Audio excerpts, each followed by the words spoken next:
Bonjour, bienvenue dans cette seconde émission de Bref de Poésie. Voilà, donc quelques textes aujourd'hui. Je vais vous lire un texte de mon ami Chantal Desrochers, dont j'ai déjà parlé. Un texte tiré de son ouvrage Graffiti du nouveau millénaire. À savoir qu'elle vient de sortir en France un nouveau livre, mais on en reparlera dans une émission plus longue. Voilà. Alors, le Café des Immortels. Un jour, deux poètes, ou plutôt un poète et son alter ego féminin, jouaient à la mascarade sur le théâtre d'une terrasse.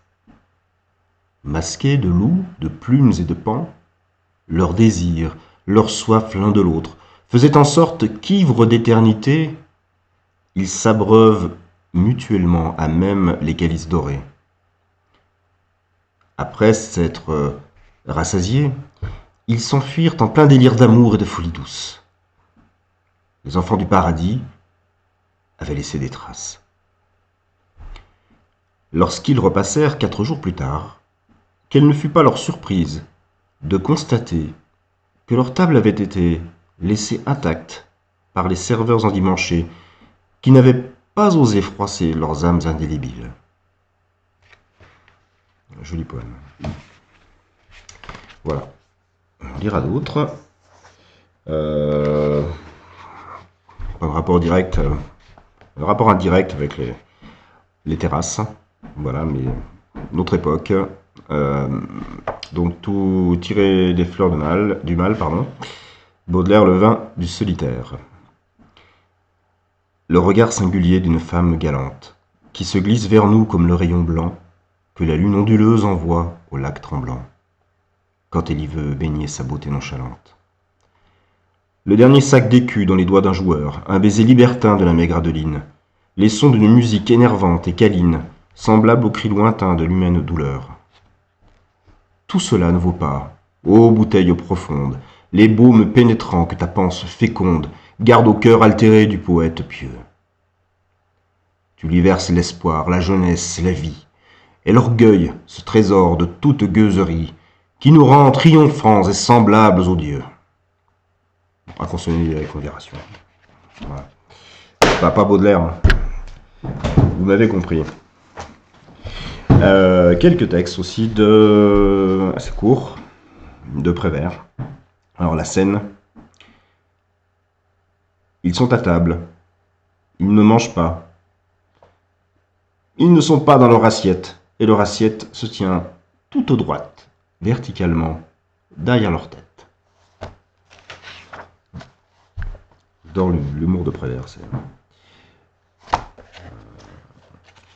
je voulais pas lire celui-là, mais c'est très court. Le grand homme, chez un tailleur de pierre, où je l'ai rencontré. Il faisait prendre ses mesures pour la postérité. Ensuite, sable mouvant. Démons et merveilles. Vents et marées. Au loin déjà la mer s'est retirée, et toi, comme une algue doucement caressée par le vent, dans les sables du lit tu remues en rêvant. Démons et merveilles, vents et marées, au loin déjà la mer s'est retirée. Mais dans tes yeux entr'ouverts, 2 petites vagues sont restées. Démons et merveilles, vents et marées, 2 petites vagues pour me noyer. Magnifique. Voilà, alors, pour terminer cette seconde émission de Bref de Poésie, donc, et vous souhaitez une très très belle journée, un beau week-end. Texte que j'ai écrit tout à l'heure. Écouteras-tu? Écouteras-tu? Écouteras-tu entre les signes? Écouteras-tu entre les lignes? Ou entends-tu comme un enfant ces milliards de cris, de signes, de cœurs qui battent en mots sont les incisives du poète? Inlassable, il gravite l'essence.